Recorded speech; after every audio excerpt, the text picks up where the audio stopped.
Hey, Autumn Athletes, Larry Sorensen here, and today I'm going to connect with Nancy Langevin and find out what makes her an Autumn Athlete that's not done yet. Remember, if you enjoy our content, please like, subscribe, and ding that bell for notifications. All right, Nancy, thanks so much for joining us today. Why don't you kick us off with a brief introduction of yourself? Well, first, thank you so much for having me. I appreciate the opportunity. And my name is Nancy Langevin. I am originally from Mexico City and now live in Florida. I'm a microbiologist at a large trauma center, but also own a fitness training facility where I am blessed to be able to coach. I was an international elite gymnast in Mexico. I was on the national team and had made the World Championship Team. We were preparing first, it was going to be Pan Am Games. Then we were going to be able to go to a month-long camp in Hungary where the World Championships were going to take place. So everything was set, ready to go.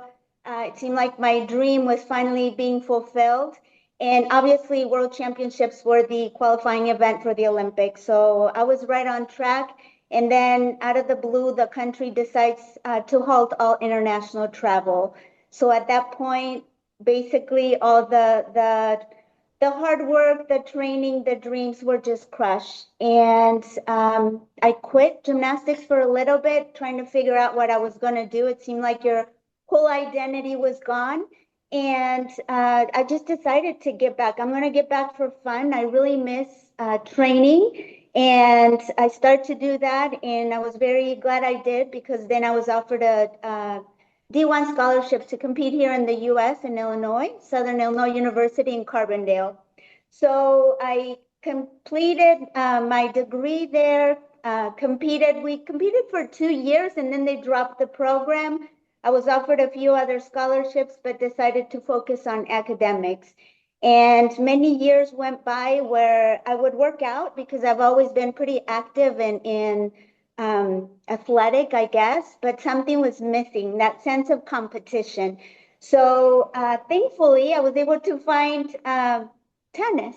I discovered tennis. I joined a class, started competing with that, and it's like a new sense of purpose appeared. So yeah, probably that's a little bit more of an introduction of where I am.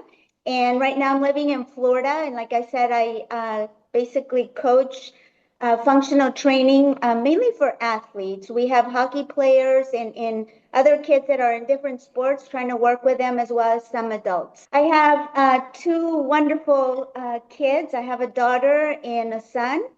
And I had been married for 25 years, and that's how my life a little bit turned. A big change happened in my life. So I was living in Indiana and lived there for many, many years. That's where my kids grew up and then went through a divorce after 25 years of marriage. And it was again like your whole sense of identity is gone. And I just decided to start back again. And that's when I decided to move to Florida. I'm so thankful because being from Mexico City, I really miss the diversity and people from different countries and cultures. And just decided I'm going to take a leap of faith and begin again. My kids had graduated from college. Well, my son still had 2 years left, but he was in another state. So I decided this is the time to do it. And I have never looked back. It was like a true blessing to be able to decide not to stay where you are. As we know, so many people go through many different setbacks and challenges, and I just decided I'm going to try, and it has been fabulous because I just discovered now this whole new world. I was mainly working as a microbiologist. I was coaching tennis, I coached gymnastics, but I was focused on working as a clinical lab scientist. And when I moved down here, it's like we're going to open a gym. I own it with my partner, and life is great. So that's basically my story right now. So you mentioned a little bit about going through setbacks through your life. I know you had a couple of physical ones. Why don't you tell us a little about those? When I was on the National Training Center in Mexico, starting to train for the international, for the whole series of Central American Games, Pan American, World Championships, and all that, I broke my back. And basically at that point, my coaches pretty much gave up on me because it takes a lot to get back to that. And it was a time crunch. And I just decided this is not it. I had to go back again to basically nothing for 3 months. and get back again to go back to my old gym to train because I was no longer on the team. I couldn't do anything. So just basically, really quickly got back up, and that's when I was able to get back again on the team and be ready to go. So that was my first physical challenge when I was going through marital problems and right before the divorce. It was found that I had a brain aneurysm. So I had two brain aneurysm surgeries. The first one didn't take care of the problem. I had to have a second one. And I think that honestly, it was a blessing in disguise. Nobody wants to have that and the fear that goes through it and all the different challenges. But I really reevaluated my life. It seemed like before I was always pursuing a goal and keep going forward and try to achieve, go to college, do this, do that. But I really was not living with purpose. And after that, after the brain aneurysm surgeries and then the divorce, they happened at the same time, basically. Um, I just discovered my sense of purpose and my passion. And now this is what I coach and I teach to people, that we don't always just have to pursue a goal and keep going forward and going from task one to task two, but really you have to find out what you enjoy doing and doing it at your best. And sports and athletics really fall into that for me because I've been an athlete my whole life and I was really not having that sense of training and competing. And even though I was doing very well professionally, something was missing. And I have been able to rediscover that. And now I became a high performance coach as well. And this is what I like to teach people, that in life we really have to accomplish a sense of balance. And it's not only about your professional career or being a mom, it's really about having a balance in all areas of your life and doing your best. And as far as another major challenge is lupus, I have my whole life, basically, as an adult, it was discovered that I have lupus and I've had a lot of setbacks, but just learning how to manage that.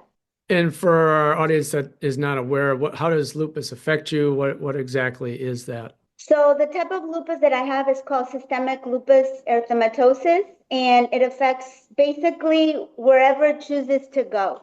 It has affected my kidneys, it has affected my connective tissue, my joints, my eye. How it first presented was basically it's an autoimmune disease and it attacked my eye. So one day I was totally fine. The next day I have this super ripe red eye that super painful. I could barely see out of it, and I was almost about to lose my vision. It went from 0 to 100 basically, and that's when it was discovered that I had this. A lot of different tests.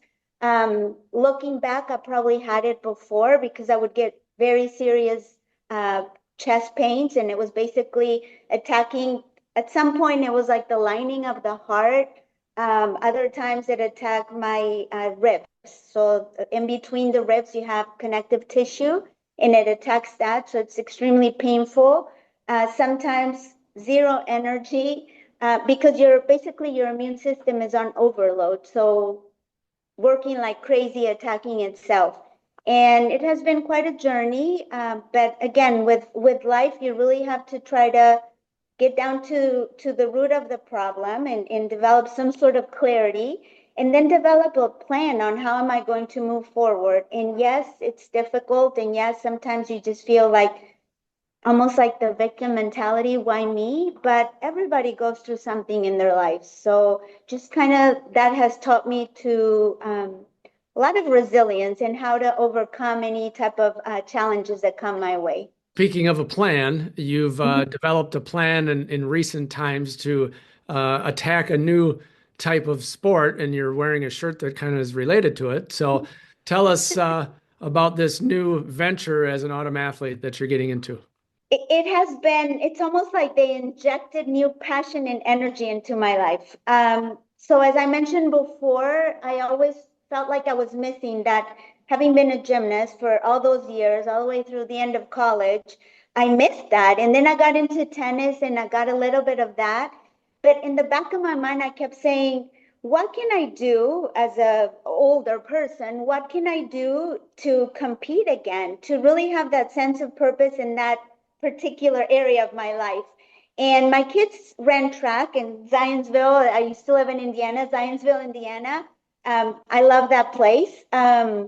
So they did track. My son was a 400 and 800 meter runner and then did pole vaulting. And he decided at the end of high school that that was it. So now he's very fit and works out and all that. My daughter was a gymnast first, and then she got into, she had a back fracture as well. And then she stopped gymnastics and started doing track. So she did a lot of different events, very talented. And I kept thinking, what can I do? It's so exciting. There's so many different events. There's something for everybody. And then I discovered, like, okay, I love to sprint. I love speed. So what are the shortest events? So first I did 5Ks. And for me, a 5K was long distance. So I said, it was great. It was that sense of competition. I won a couple times. But I'm like, no, I need to do something where I really would be able to get to a higher level. So I started looking into it. I was actually going to start last year, but then I had a flare up that it seemed like it was affecting my brain, and I couldn't train at all. Again, another big setback. For about 6 months. I couldn't do anything. I fell once, my sense of balance. It ended up being my inner ear that was being affected. Again, autoimmune disease. And so I postponed it, but I kept saying, as soon as I'm able to train, I'm going to do that. And my very first meet, honestly, I had not trained. I thought, I am just going to go. And I had two goals: not to be last, or at least I was hoping. I don't want to be last and people completely kill me. And I don't want to trip, because I didn't know what was going to happen. And it was the absolute best experience. Anybody that's just looking for a sense of aliveness, of joy, and really love sports, that maybe at some point in their life they were athletes, get back into it. They were just, everybody was so welcoming, so kind. Like it was unbelievable. So that was my first meet. I ended up, there weren't a lot of people. That's why I probably won. But I won first place on 50 meters, and then I won second place on 100 meters. My times were not great, but this was like base zero. I don't have spikes. I don't even know how to buy spikes. My kids did, but I don't know how to do it. So I started basically from the ground, and now I'm going to be going up. So I have my eyes set on indoor nationals next March. So I figure that'll give me enough time to train. And then this new competition just popped up, and it's going to be in Mexico City, which is where I'm originally from. And serendipity at its best. I found out that the competition is going to take place at the National Training Center, where I basically lived for 3 years. And I thought, what an amazing moment to be able to compete. That is in November, to just go. And I'm sure it's not going to be the best times in winning, but the sky is the limit. So at this point, it's just keep going forward, keep training, keep preparing, and going forward. When I went to that first track meet, I'm walking in, and again, I'm nervous. I don't even know if, please don't let me trip. That was the thing, don't let me trip. And this lady yells at me, like, excuse me. And I go over there, it's this older lady. And she said, I know you, and I just wanted to thank you. I've never met her in my life. And then she said, well, my daughter found some information that you posted online, and it motivated her. She's here, she's warming up to compete, and it motivated me. She was in her 70s, and she used to be a track athlete. And she said, when she showed me your stuff, we're here because of you. Wow. And these people I hadn't even known, and this was my very first meet, and I just thought, I'm at the right place doing the right thing, And yeah. The lady that was taking in my registration, I was like, I'm so nervous, I'm new, and she goes, really? I've always wanted to run. She was actually just working the meet. And I said, well, why don't you do it? And she said, I will be here next year with you. If you come back, I'll be here next year. So she found me online, and she already told me that thank you for motivating her. So I'm like, this is it. I loved it. Tell us a little bit about how you are training, how you're incorporating diet, nutrition, rest, sort of all of that combined into trying to reach your goals here of getting to nationals. being a high performance coach and having been an athlete and all that, I know how important it is to rest and sleep well, especially somebody with an autoimmune disease. You have to get I try to do 7 to 8 hours. As far as eating and nutrition, I don't follow any particular diet. I try to do more protein, lean protein. Especially as you get older, you lose muscle mass, and that's very important for sprinting. So I'm trying to increase that. I'm a vegetarian, so I don't eat meat. So I try to supplement with other things. And my diet is basically just eating healthy, a lot of fruits and vegetables, whole grains, low fat, and now it's increasing that protein. So I've been a pretty good eater. I try to spread out, like I try to eat every 2 to 3 hours, not huge meals, but more small meals. And also, what I teach my athletes as well, you can't be super strict with everything. Once in a while, because we want it to last, right? So you have to incorporate some sort of fun, and that goes along with the diet too. Sometimes, it's okay to cheat once in a while. So having fun, sleeping well, eating well, that is really what I do. You covered two out of those three. How about the The actual training. training part of it? Exactly. Sorry, the most important part, right? So I've never trained as a sprinter. I'm starting to do a lot of research online, and I'm starting to do about 3 times a week. I do some sort of functional training, trying to little by little with the strength. I can't do too much yet because I just got out of that big flare up. So just little by little increasing the strength training, but about 3 times a week I do that. And then I also go out running about 3 times a week as well. Before it was more just jogging, running. It's almost like my mental emotional therapy as well. But now I'm incorporating the sprint. So, and I discovered a new track where my competition was. It's just like 5 minutes from my house. So my plan is to go at least once a week there, hopefully twice a week, and start increasing the track training, whatever I'm able to learn. So I am brand new to this. I'm doing research and I'm going 100% in. Basically, that's how I do. If I decide I want to do something, I go all in. So super excited. You're 59. You're still dealing with this physical issue, but you're taking on a new challenge. What's the motivation? What drives you to do that? It's in my heart. It's in my soul. And it really means a lot to me. And especially, I feel like something that I worked really hard for when I was young was taken away, basically. It was not under my control. And I feel like I have that unfulfilled mission. So every time, as we know, motivation dies, right? We start very excited and motivated anytime that we want to do something. But when it really means a lot to you, and on those hard days when you start doubting, like, gosh, what am I doing, right? This is not good. Uh, why you're doing it? And for me, it's just I feel like I owe it to myself to be able to do this again. I feel like God gave me a second opportunity, and I'm just going to go all in. And again, putting whatever I have to do to put in to accomplish it. On the other side, what's beyond my control, I can't control that. So that's going to be out there, but it's feeling pretty great. And really that motivation, it's always remembering that why. Why are you doing it?